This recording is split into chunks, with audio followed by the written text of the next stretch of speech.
Bismillahirrahmanirrahim. Assalamualaikum warahmatullahi wabarakatuh. Baik kawan-kawan sekalian, hari ini saya akan menjelaskan tentang akuntansi manajemen publik, khusus untuk topik logic model dan perencanaan publik.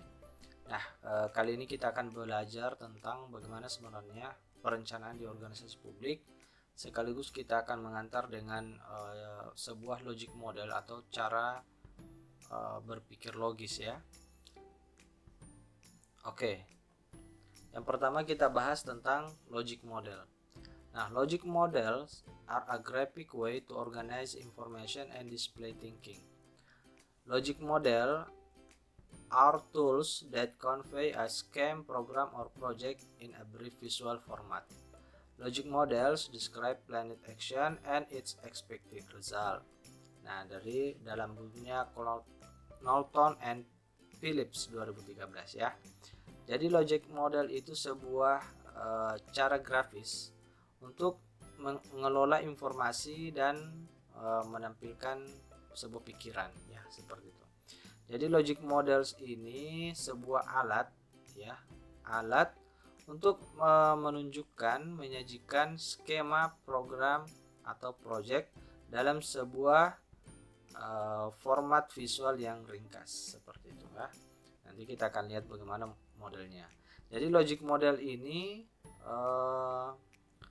menggambarkan rencana aksi dan hasil yang diharapkan.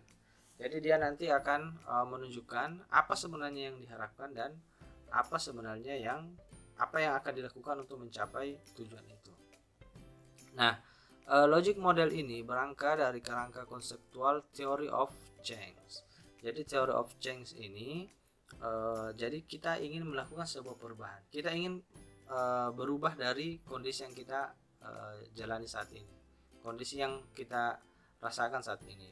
Jadi setelah ada perubahan, misalnya saya sekarang S1 ingin selesai S2. Nah, dari situ berarti muncul tujuan. Nah, dari tujuan itulah kita rancang sebuah program logic model begitu. Lalu bagaimana dasar dari logic model itu? Jadi logic model itu mulai dari theory of change tadi itu ya, dari apa yang kita inginkan. Apa yang kita inginkan? Yang kita inginkan itu adalah sebuah result ya, sebuah hasil. Nah, kemudian dari hasil yang ingin dicapai ini kita tentukan apa yang harus dilakukan.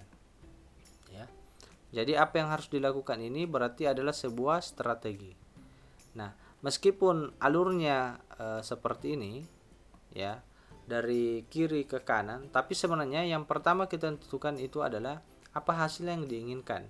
Kemudian dari hasil yang diinginkan ini kita dapat merumuskan strategi-strategi apa yang akan dilakukan. Sehingga kalau ditarik lebih detail lagi, maka logic model ini berangkat dari apa dampak ya, impact yang kita harapkan, kemudian apa outcome yang kita harapkan, kedua ini. Kemudian dari sini kita akan merumuskan bagaimana strategi yang dilakukan, yang terdiri dari 3 yaitu sumber daya, resources, activities, dan output. Nah, jadi misalnya di sebuah daerah pasti memiliki visi kan, pasti memiliki tujuan. Apa sebenarnya yang ingin dicapai dari daerah itu? Misalnya kesejahteraan masyarakat yang meningkat. Pasti pertama kita menentukan dulu cita-cita. Kemudian setelah itu kita melakukan strategi apa yang dilakukan. Jadi bukan strateginya dulu baru cita-cita. Nah, jadi itu adalah dasar dari logic model. Jadi yang pertama ada hasil dulu yang diinginkan, kemudian kita tentukan strateginya. Nah, get ini atau result ini, inilah yang biasa kita sebut dengan visi ya. Kemudian do atau strategi ini, inilah turunan dari misi, strategi kebijakan yang akan dilakukan untuk mencapai hasil yang diinginkan. Oke. Nah, sekarang kita lihat contoh sederhana ya.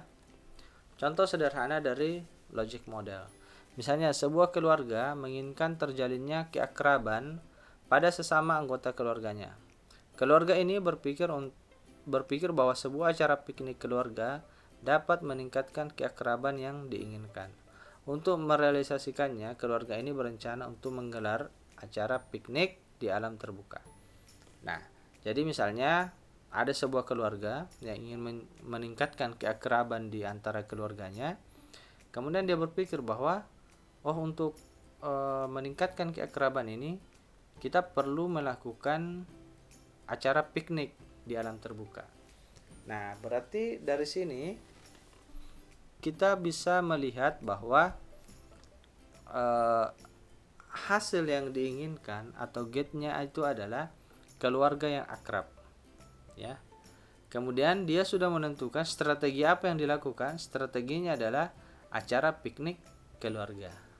Oke. Sampai di sini ini adalah langkah pertamanya ya. Dari kasus tadi, langkah pertama menyusun theory of change. Teori perubahan itu tadi. Jadi, hasil yang diinginkan itu adalah keluarga yang akrab. Kemudian strateginya adalah dengan acara piknik keluarga. Nah, langkah kedua menyusun model logikanya atau logic modelnya, ya. Jadi impact yang diharapkan ini adalah keakraban keluarga dapat terjalin. Nah, bagaimana cara mencapai impact yang diharapkan ini?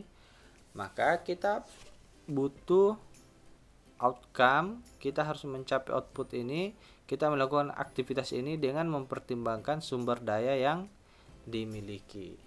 Nah, jadi sumber daya apa saja yang kita punya, kemudian aktivitas apa yang akan dilakukan, apa output dari aktivitas-aktivitas itu, kemudian output dari aktivitas itu diharapkan melahirkan outcome, dampak, kemudian impact. Impact ini adalah dampak nyata, tujuan akhir yang diharapkan. Misalnya, keakraban keluarga dapat terjalin. Nah, untuk mencapai keakraban keluarga ini, setiap anggota keluarga saling memahami satu sama lain. Ikatan keluarga yang kuat. Ini tadi adalah gate ya. Nah, kemudian strateginya tadi adalah melakukan piknik. Nah, untuk melakukan piknik kita butuh anggota keluarga, ya kan pasti. Kemudian anggaran kita butuh untuk piknik. Kemudian mobil untuk jalan ke lokasi piknik. Kemudian peralatan kemah. Nah, ini adalah sumber daya yang dibutuhkan. Kalau di Pemda itu berarti ada sumber daya apa, misalnya ada anggaran, ada sumber daya manusianya, ada peralatan-peralatan, ya seperti itu ya. Kemudian aktivitas apa yang dilakukan untuk mencapai impact ini? Nah, pertama pasti kita mengendarai mobil menuju ke bumi perkemahan ya. Jadi menggunakan mobil ini tadi. Kemudian kita sampai di sana membangun tenda. Kemudian sampai di sana kita memasak. Nah, ini adalah contoh sederhana ya. Nah, ini adalah aktivitas-aktivitas yang dilakukan. Dari aktivitas ini melahirkan output. Output itu adalah keluaran yang secara langsung ya. Keluaran yang secara langsung dari sebuah aktivitas. Misalnya kita menanam padi. Menanam padi itu keluarannya apa? Padi tertanam misalnya 1 hektar. Nah, dampaknya nanti apa ya? Bisa jadi padinya berbuah, panen, menghasilkan uang seperti itu. Jadi output itu keluaran yang bersifat langsung. Nah, kalau kita mengendarai mobil ke bumi perkemahan, maka outputnya kita akan tiba di bumi perkemahan. Membangun tenda berarti tenda akan telah didirikan. Karena kita memasak, maka outputnya adalah tersedianya sajian makanan. Nah, dari output ini kemudian kan di sini ada orang-orang atau anggota keluarga ini saling bercengkrama sehingga setiap anggota keluarga saling memahami satu sama lain. Ikatan keluarga menjadi semakin kuat. Dampaknya adalah keakraban di antara keluarga. Nah, itu sederhana sekalinya ya tentang logic model. Langkah ketiga, logic model ini juga dapat digunakan sebagai alat evaluasi. Nah, logic model ini untuk dijadikan sebagai alat evaluasi, kita harus menjawab 5 pertanyaan kunci. Yang pertama adalah, apakah telah menjalankan proses yang benar? Do the right things, ya. Apakah telah menjalankan proses secara benar? do the thing right. Jadi proses yang benar itu adalah urutan-urutannya tadi ya. Urutan-urutannya tadi. Kemudian proses secara benar, apakah setiap urusan itu sudah dilakukan secara optimal, secara maksimal. Kemudian apakah terdapat perubahan dalam komunikasi di antara keluarga. Pertanyaan selanjutnya, apakah terdapat perubahan anggota keluarga secara keseluruhan menunjukkan keputusan yang benar dalam berkomunikasi di dalam keluarga. Kemudian apakah keluarga mendapatkan hasil yang maksimal. Jadi ini adalah 3 pertanyaan dasar untuk menjadikan logic model tadi sebagai bahan evaluasi ya. Jadi untuk mengevaluasi logic model yang tadi. Nah, inilah gambaran dasar tentang logic model. Jadi sebuah perencanaan itu harusnya dimulai dari apa yang kita inginkan. Jadi mau kemana kita? Titik apa yang akan kita capai? Titik mana yang akan kita tuju? Jadi kita berangkat dari itu dulu, theory of change. Kemudian setelah itu kita rumuskan strategi apa yang akan kita lakukan untuk mencapai tujuan itu. Nah, jadi begitu sebuah perencanaan, sebuah cara berpikir yang logis. Ya, sebuah cara berpikir atau model yang logis. Jadi ada tujuan dulu, baru merumuskan strategi. Nah, strategi ini harus jelas. Kita harus pertimbangkan sumber daya yang kita punya. Ya, jadi jangan memaksakan sebuah strategi atau aktivitas, tapi ternyata kita tidak punya sumber daya yang memadai. Di situ seninya di perencanaan strateginya itu. Nah, itu pengantar tentang logic model. Sekarang kita masuk ke perencanaan di organisasi publik. Jadi perencanaan di organisasi publik ini dalam konteks perencanaan pemerintah daerah ya. Nah, di organisasi publik itu kita mengenal setidaknya 2 perencanaan. Jadi ada perencanaan strategik atau fundamental dan ada perencanaan operasional. Perencanaan strategik atau fundamental ini merupakan rencana yang ditujukan untuk mencapai tujuan secara umum serta strategi dan tindakan yang akan dilakukan untuk mencapai tujuan organisasi. Jadi strategi fundamental perencanaan strategik ini adalah sebuah rencana yang secara umum untuk mencapai tujuan yang secara umum telah kita tentukan atau biasa disebut dengan visi. Ya, jadi untuk mencapai visi itu masuk dalam perencanaan strategik. Nah, biasanya untuk mencapai visi itu kan butuh beberapa tahun. Kalau dalam pemerintah daerah itu biasanya 5 tahunan ya. Nah, jadi perencanaan strategik ini itu biasanya sifatnya jangka menengah atau 5 tahun. Sementara perencanaan operasional merupakan rencana tahunan yang bertujuan untuk menentukan bagaimana rencana strategik itu dijalankan. Tindakan-tindakan yang dilaksanakan pada perencanaan operasional ini didesain secara spesifik untuk mendukung perencanaan strategik. Nah, jadi dari sini kelihatan ya bahwa perencanaan operasional itu sifatnya tahunan. Kalau perencanaan strategik ini bertahun-tahun atau untuk mencapai visi secara umum, maka operasional ini sifatnya adalah tahunan. Nah, tahunan itu artinya apa? 1 tahun ini kita mau melakukan program apa, mencapai ini. Kemudian tahun kedua kegiatan apa untuk mencapai apa, sampai tahun kelima semua kegiatan dari tahun pertama dan capaiannya itu mendukung tercapainya visi atau tujuan yang ada di dalam perencanaan strategik itu. Nah, begitu. Oke. Sekarang kita lihat bagaimana sebenarnya alur perencanaan di organisasi publik. Nah, ini dia alur perencanaan dan penganggaran di organisasi publik dalam konteks pemerintah di Indonesia. Oke. Di sebelah kiri atau yang berwarna apa ini ya? Coklat ya atau ya, coklat saja ya. Dan yang berwarna hijau ini. Jadi di sebelah kiri ini itu adalah sisi perencanaan.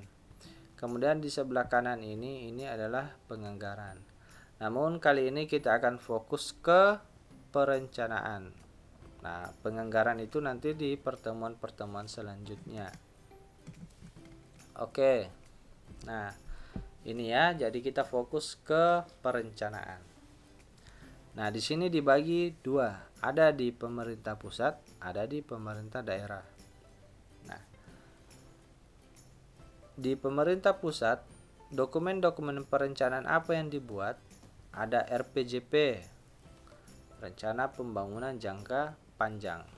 Nah, biasanya bersifat 25 tahun.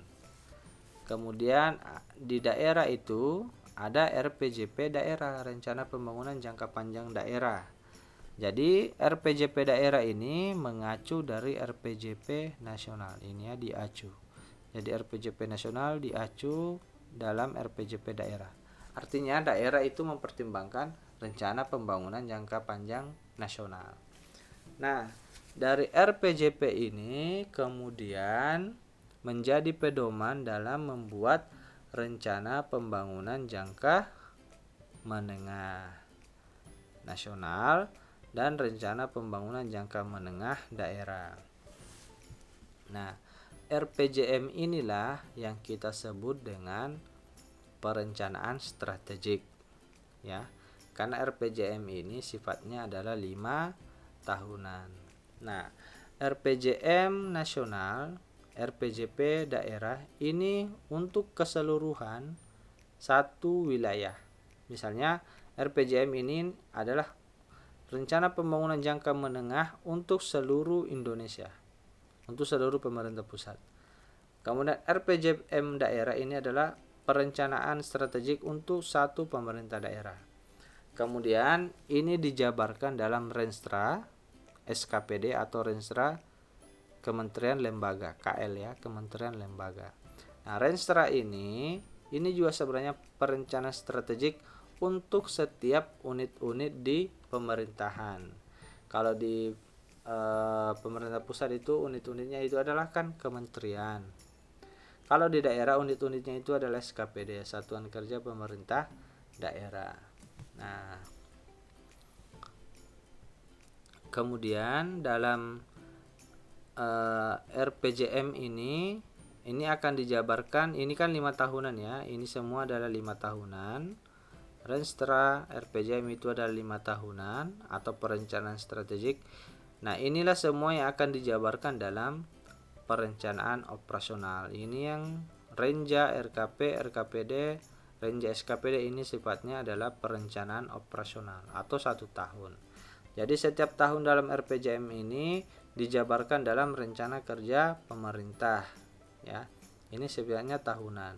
Kemudian RPJM daerah dijabarkan dalam rencana kerja pemerintah daerah. Ini juga sifatnya tahunan.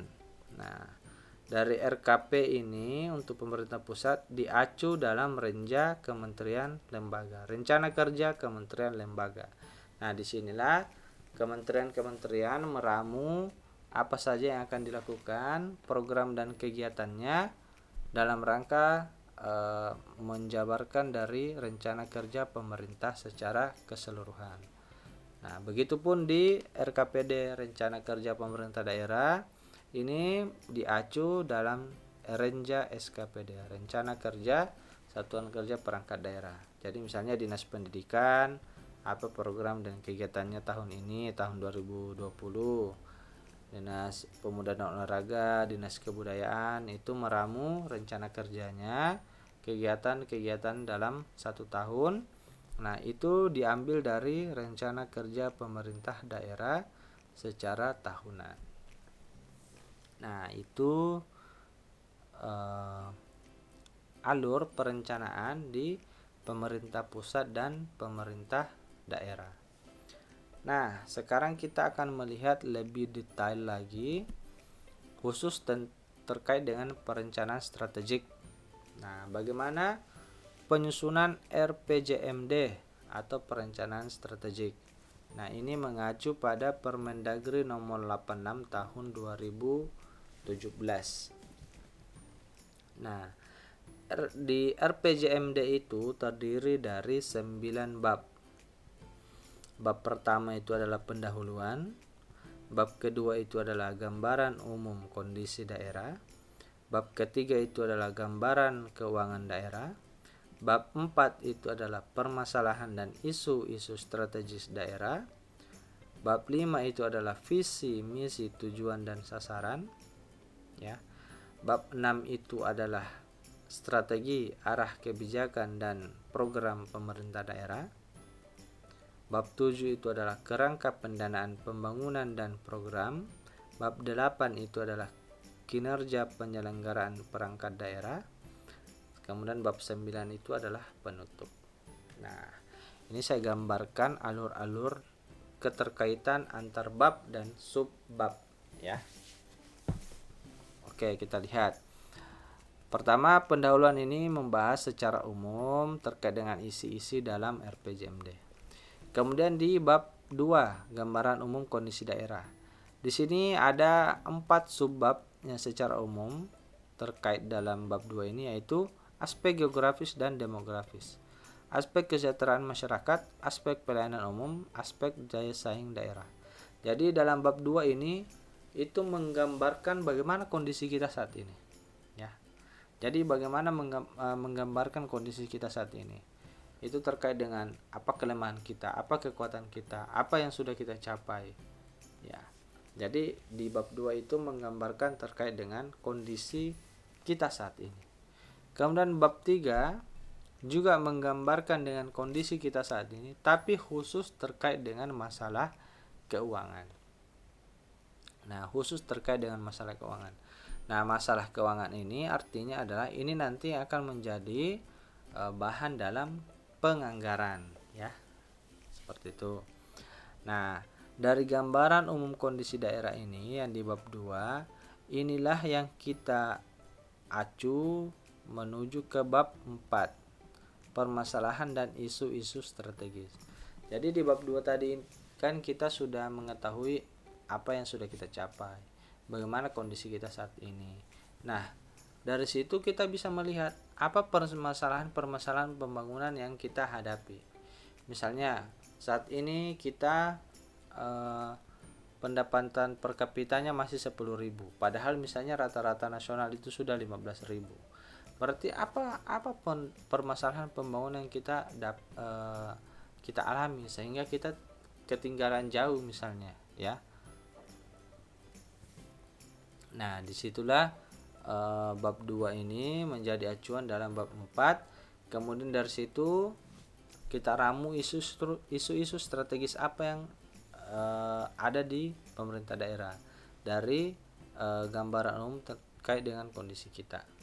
Misalnya saat ini kita mendapatkan IP, misalnya proses kuliah, ya. Saat ini kita mendapatkan IP 3,25, ya. Padahal seharusnya target kita itu adalah 3,75 misalnya. Berarti kan ada 0,5 ketinggalan kita.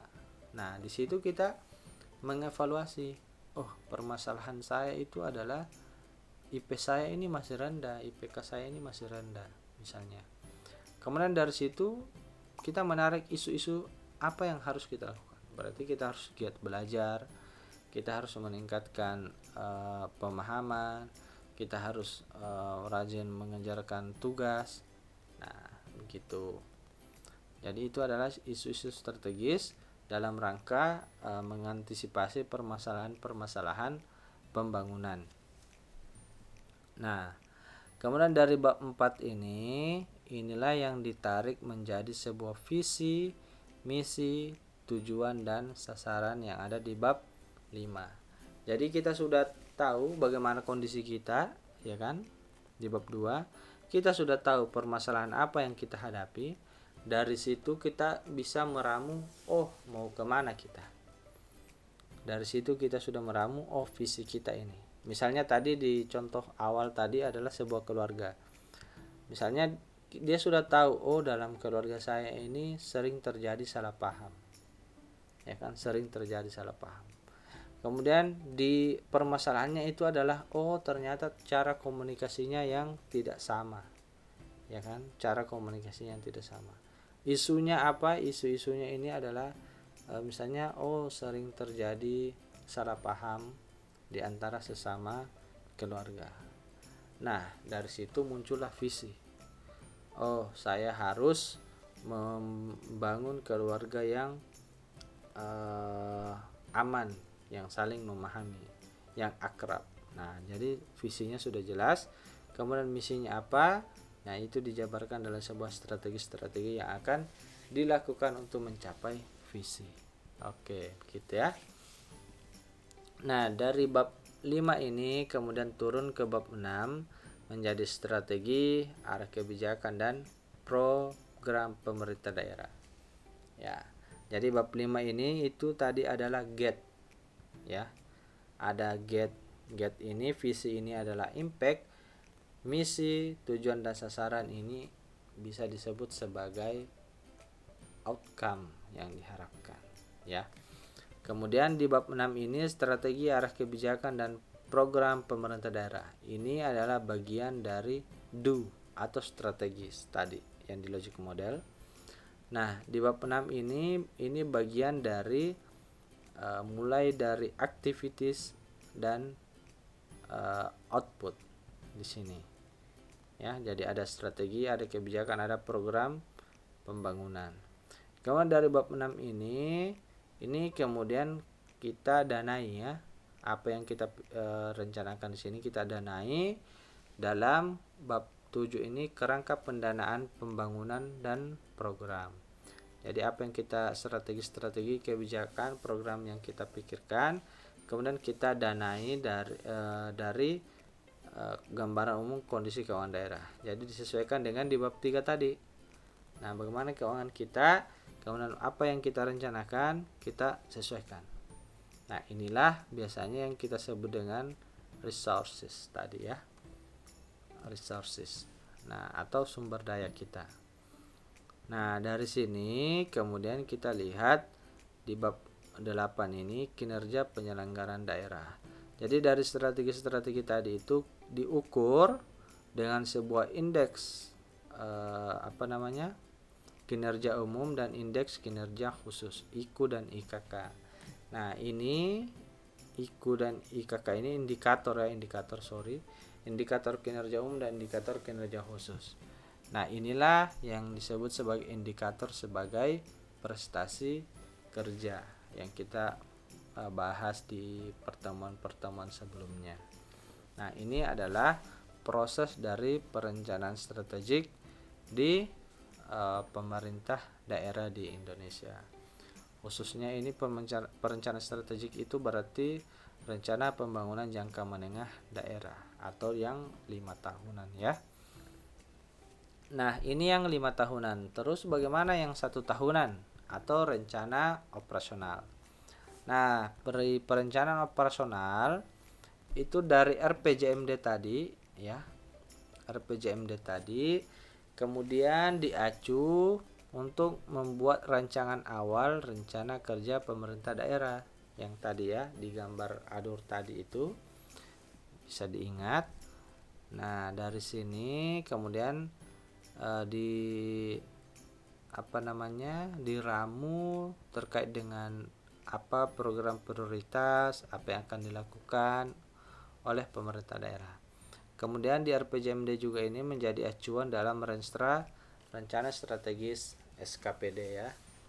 SKPD itu berarti unit-unit di daerah. Nah, dari sini kemudian diramu sebuah rencana kerja pemerintah daerah ini secara keseluruhan, kemudian rencana kerja SKPD. Nah, jadi dari sini Renstra SKPD kemudian rancangan awal RKPD, diramulah rencana kerja setiap SKPD.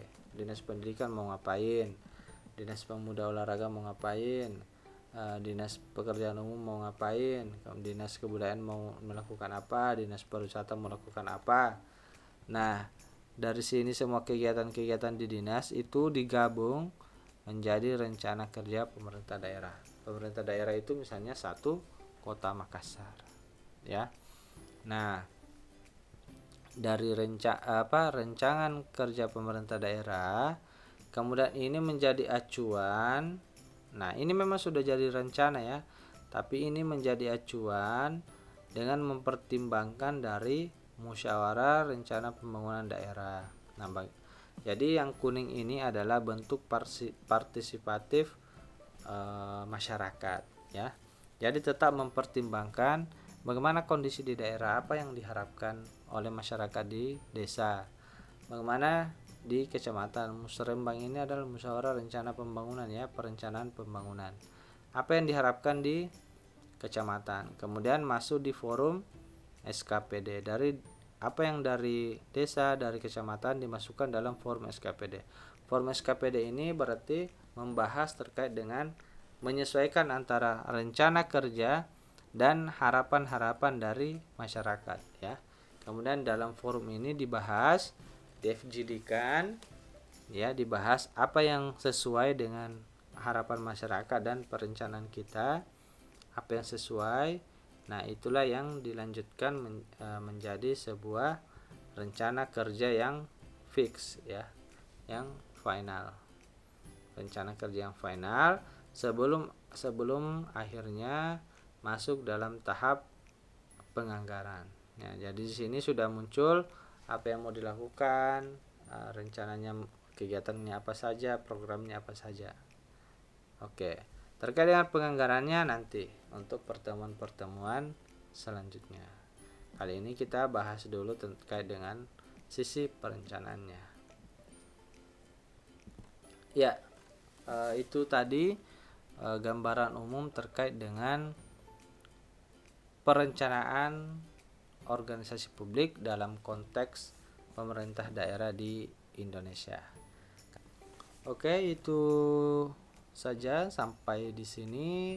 Semoga apa yang saya jelaskan ini dapat dipahami dengan baik. Jika ada kekurangan, silahkan disampaikan kepada saya, karena pasti juga masih banyak kekurangan dalam materi ini. Mudah-mudahan bermanfaat. Assalamualaikum warahmatullahi wabarakatuh.